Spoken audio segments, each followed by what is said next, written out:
Dr. Kerko is the author of The Skin of Culture and Connected Intelligence and professor in the Department of French at the University of Toronto, Canada.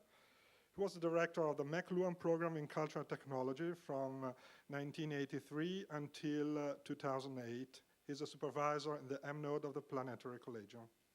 I'm very glad to be invited to speak, but I have to say that I know next to nothing about teaching art in schools.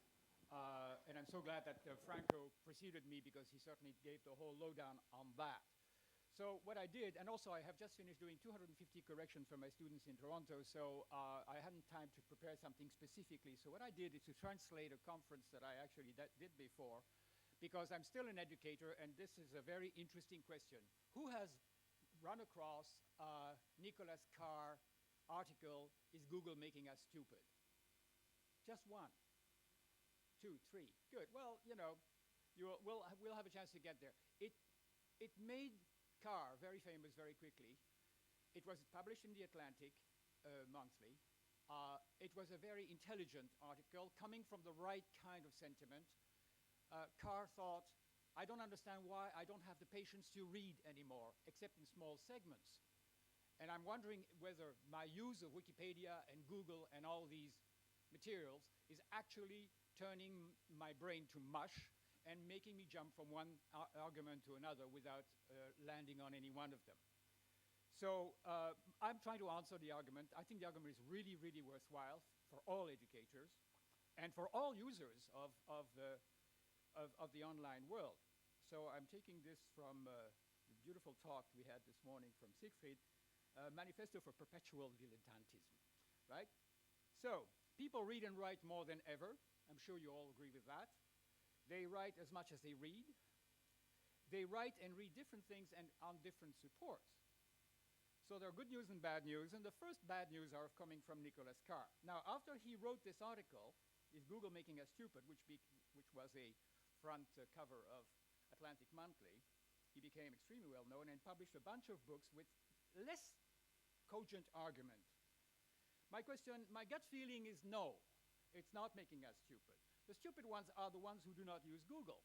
And I have examples of my own students who labored for months on topics, trying to go to the library, dealing with the question, looking for case studies on specific PhD research, and getting nowhere until I came, and we both went on Google, and we found exactly what we needed within 5 minutes.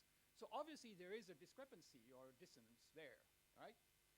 The thing, though, is that there may be problems, and I don't know how many of you have run across this book by Gary Small, which is The I-Brain, Surviving the Technologizing of the Modern Mind.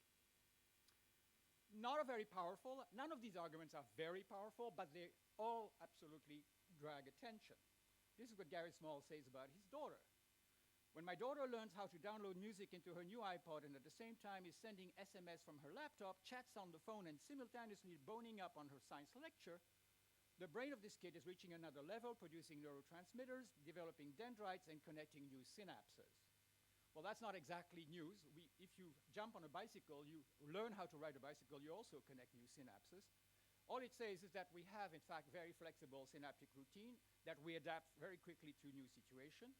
And of course, when we're confronted with new media, we have to develop new cognitive and invert neural strategies. It deals with the dorsolateral prefrontal cortex, integrator of images, sensations, and thought, organizers of decisions. It functions as a short-term memory real-time processor. The idea of the short-term memory will come back, and that's why I brought this up, the short-term memory being essential for actually processing information. Empirical research has been done by Small and his colleagues Borkheimer and Moody, and what they did was to put two groups together, one of experts in PC and internet and others who were absolutely, had never really used it. And what they found was that with the magnetic resonance imaging, they found that there were indeed different neural processes for those who were used to PCs and those who weren't. But you could say the same for people who had never ridden a bicycle. That difference did not last more than 5 days. I think that's quite critical. The fact that once you've got it, and it stays. After which the non-expert evidenced the same neural pathways with, obviously, adjustments.